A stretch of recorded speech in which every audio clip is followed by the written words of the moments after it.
সম্মানিত আশিকি রসুল হুসাইনে মুসলমানদের প্রতি আমার সালাম। আসসালামু আলাইকুম ওয়া রাহমাতুল্লাহি ওয়া বারাকাতুহু। আজকে ভিডিওটা যেটা আপনাদের সম্মুখে উপহার দিব সেটা হলো মাটির কবরে কোনো আযাব নয়। আল্লাহ পাক রব্বুল আলামিন পাক কালামুল্লাহ বলছেন, বিসমিল্লাহির রহমানির রহিম, আন্নারু ইউরাদুনা আলাইহা গুদুআন ওয়া আসিয়া। সূরা মুমিন আয়াত নম্বর 46। এর অর্থ, আল্লাহ বলেন, সকাল সন্ধ্যায় তাদেরকে আগুনের সম্মুখে হাজির করা হয়। এখানে তাদের বলতে ফিরাউন ও তার অনুগামীদের বোঝানো হয়েছে। এই সময়টা হলো মৃত্যুর পর। সুফিবাদ ব্যতীত সকল আলেম সম্প্রদায় এটাকে কবরে আযাব বলে গণ্য করে নিয়েছেন। ফিরাউন সম্প্রদায়কে মৃত্যুর পর তাদের সকাল ও সন্ধ্যায় তাদেরকে দুবেলায় জাহান্নামের আগুনের সম্মুখে হাজির করা হয়। এইটাকে বড় বড় মুফতি মুহাদ্দিস আলেমরা কবরে আযাব বলে গণ্য করেছে। কবরে আযাবই যদি সত্য হলো, তাহলে যিনি মারা গেছেন তিনার উপর হওয়া দরকার। কবর জ্যান্ত মানুষও হয় না, কবর হয় মৃত্যু ব্যক্তির উপর। তাহলে মৃত্যুর ব্যক্তির কবরে কীভাবে আযাব হতে পারে? মৃত্যু ব্যক্তিকে আগুনে পোড়ালে ও বা কেটে পিস পিস করে জলে ভাসিয়ে দিল, ওই মৃত্যু ব্যক্তির কোনো দুঃখ কষ্ট সে অনুভব করে না। যদি কেউ বলে কবর দেওয়ার পর তাকে সওয়াল জবাবের জন্য জ্যান্ত করা হয়, এটা সম্পূর্ণ মিথ্যা কথা। আর যদি কবরে মৃত্যু ব্যক্তির সওয়াল জবাব হয়, তার নিশ্চয় তার পুনরায় জিন্দা করতে হয়। জিন্দা না করলে সে মরা মানুষ কীভাবে উত্তর দেবে? মৃত্যু ব্যক্তিকে কবরের মধ্যে জ্যান্ত করা হবে এরকম কথা কোরআনে কোনো এক স্থানে উল্লেখ নাই। কোরআন বলছে, প্রতিটি মানুষকে আমি দুটি জীবন ও দুটি মরণ দিয়েছি। দুইবার জীবন দান বলতে বোঝানো হইল, এক,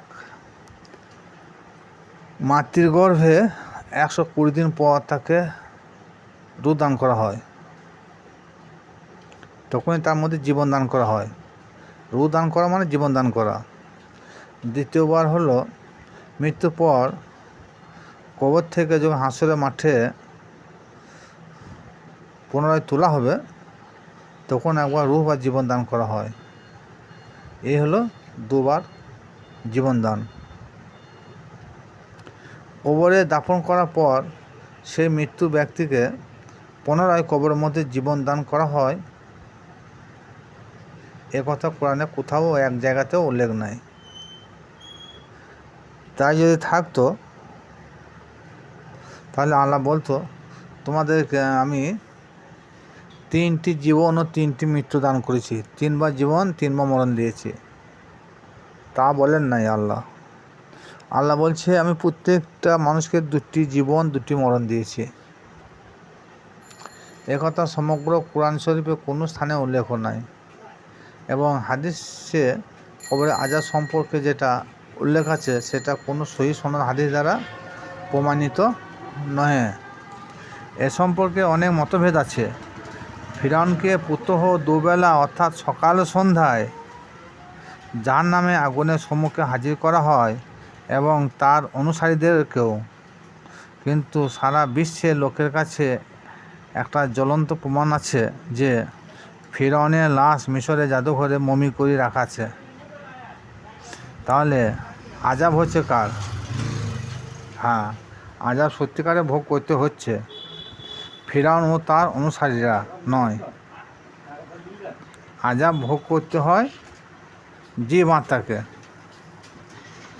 দেহকে নয়। আত্মা 2 প্রকার, এক হলো জীবাত্মা আর 2 হলো পরমাত্মা। যে কোনো ব্যক্তি জান কবজ করার পর তার আত্মাকে ইল্লিন কিংবা সিজ্জিনে রাখা হয়। হযরত আলী হতে বর্ণিত, ইহা দুনিয়াতেই আছে। ইল্লিন, সিজ্জিন। ইল্লিন হচ্ছে ভালো জায়গা, সিজ্জিন হচ্ছে খারাপ জায়গা।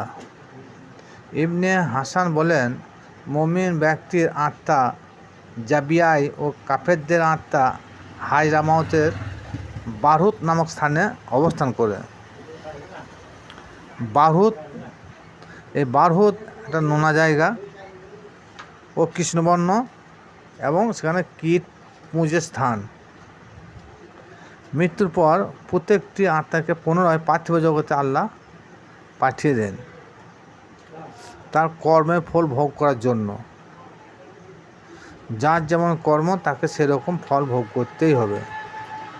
এটাই হলো বর্জকের জীবন। হযরত সলেমান ফার্সি রাদিয়াল্লাহু তাআলা আনহু বলেন, বর্জক মানে আড়াল বা পর্দা।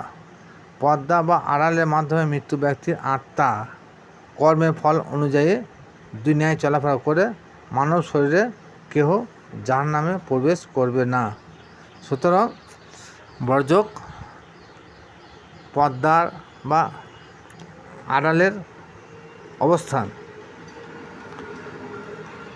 কারণ পূর্বে সে হায়াতে জিন্দিগিতে যে রূপ কর্ম করে গেছে, মৃত্যুর পর তাকে সেইভাবে এই দুনিয়াতে কাটাইতে হবে।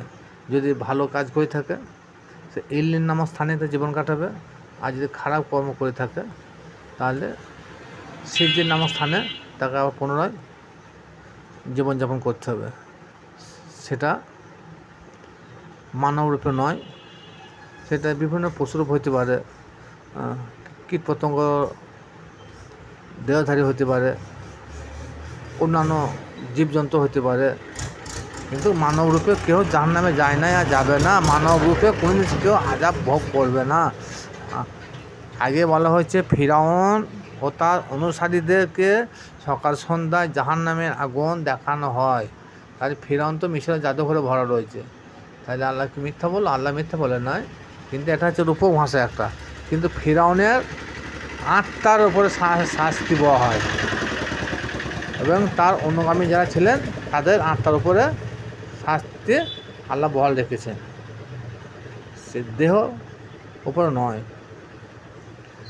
ভিডিওটা যারা দেখলেন তারা বেশি করে শেয়ার ও লাইক করবেন। যদি হোসাইনে মুসলমান হয়ে থাকেন। খোদা হাফেজ। আসসালামু আলাইকুম।